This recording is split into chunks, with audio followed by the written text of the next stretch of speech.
Hi, and welcome to That's Ready Mysterious. Join me for an intriguing look into real-life mysteries. Who was the mad gasser of Mattoon? What was whaling at the Wilga waterhole? I'm not going to solve those mysteries, but they'll be interesting to learn about. I'm your host, Kelly with an I.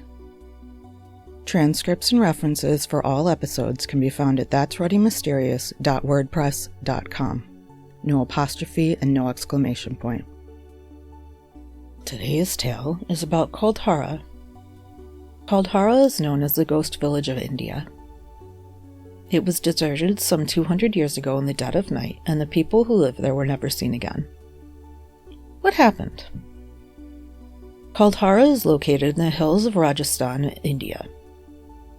The ruins of the city can be found about 17 kilometers or 10.5 miles southwest of Jaisalmer in northern India. Kuldhara was built in the 13th century, being established in 1291 by the Paliwal Brahmins. The city was originally settled by Brahmins that came from the city of Pali, which is located to the east of Kuldhara. This is how the Brahmins got the name Paliwals. The date of origin of the city was determined by the finding of 3 cremation grounds. The grounds have gravestones with inscriptions dating the deaths of 2 citizens to 1235 and 1238. Historian Lakshmi Chand wrote that the first person to settle Kuldhara was named Kadan, which is where the village got its name. While there, Kadan excavated a pond called Udhansar to help with the water supply. The village has hundreds of dilapidated sandstone houses along with dusty roads. The remains of the village walls can be seen on the north and south sides of the village. The riverbed that used to flow from the Cockney River in the east side has dried up. The west side of the village was protected by man-made structures. Kuldhara used to be home to over 1,500 people with around 400 houses. It used to be a very prosperous community. They could grow bumper crops in the arid desert. Kuldhara was carefully organized. The buildings and streets were laid in a system covering a rectangle of about 861 meters, or 2,825 feet, by 261 meters, or 856 feet, aligned north to south. The village was centered around the Mother Goddess temple in the middle. It had 3 longitudinal roads intersected by latitudinal lines. Residents of Kuldhara were identified as Vaishnavites, one of the major Hindu denominations. This sect believes that Vishnu was the supreme being. The main temple in the village had sculptures of Vishnu and Mahasura Medini, another major goddess in the Hindu religion. Inscriptions found at the site, however, all start with a prayer to Ganesh, the bringer of good luck and remover of obstacles. Found at the site were also sculptures of a bull and a local horse-riding deity that may have only been worshipped in Kuldhara. Kuldhara used to be a prosperous village where the Paliwal Brahmins lived. They were known for their wisdom and trade cleverness. This class of people in Hinduism specialized as priests, teachers, physicians, and kings. The villagers mostly traded in agriculture and as bankers. A lot of the pottery found at the site showed they used ornamented pottery made of fine clay. The village used water from the Cockney River in closed wells, as well as from an artificial depression called a kareen. When water evaporated from the kareen, it left behind fertile soil for growing wheat, chickpeas, and jowar.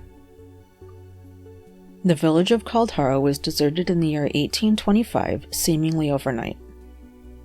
83 neighboring villages were also deserted. They were said to have suddenly left collectively in the dead of night and were never seen again. They left behind no traces, and no trace of the people that lived there has ever been seen since. What happened to Kuldhara?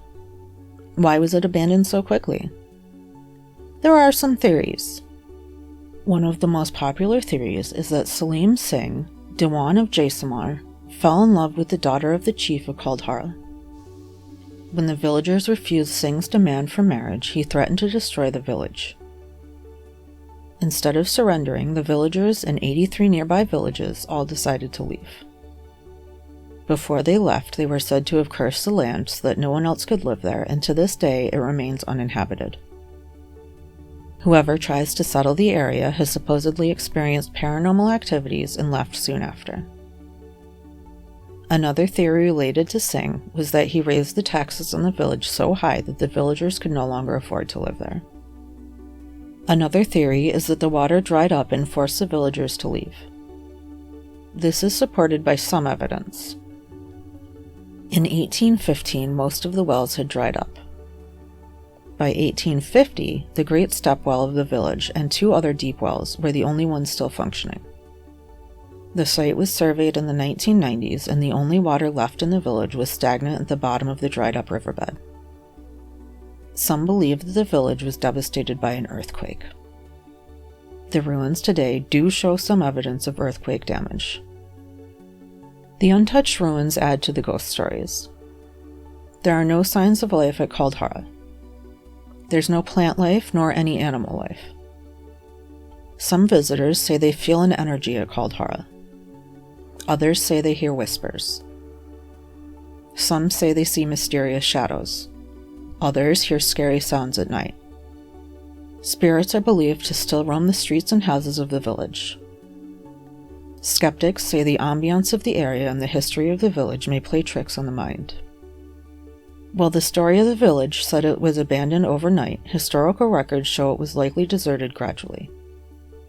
The population in the 18th century was estimated to be about 800, but by 1890 the population of Kuldhara was 37. Despite centuries of desertification, the stone structures at Kuldhara are mostly still intact. The village is a must-see destination. History buffs like the well-preserved architecture. Thrill seekers visit in hopes of seeing a ghost. Today, Kuldhara is maintained by the Archaeological Survey of India as a heritage site. Now the site is a tourist destination, despite the fact that it continues to erode. The gates of the town are closed when the sun sets, adding to the ghostly ambiance. There have been some claims of paranormal activity at Kuldhara. The Paranormal Society of New Delhi experienced things like haunting voices, footprints in the mud, moving shadows, and scratches on their cars, among other things. Through the 2010s, the local government played up the haunted aspect to tourists. The Rajasthan government is currently reconstructing the town. Since 2015, they have been turning it into a tourist spot with plans to build facilities like a cafe, lounge, and folk dancing performance area. The best time to visit Kuldhara weather-wise is between October and March. What happened to Kuldhara and its people? Where did the people who lived there go? What do you think?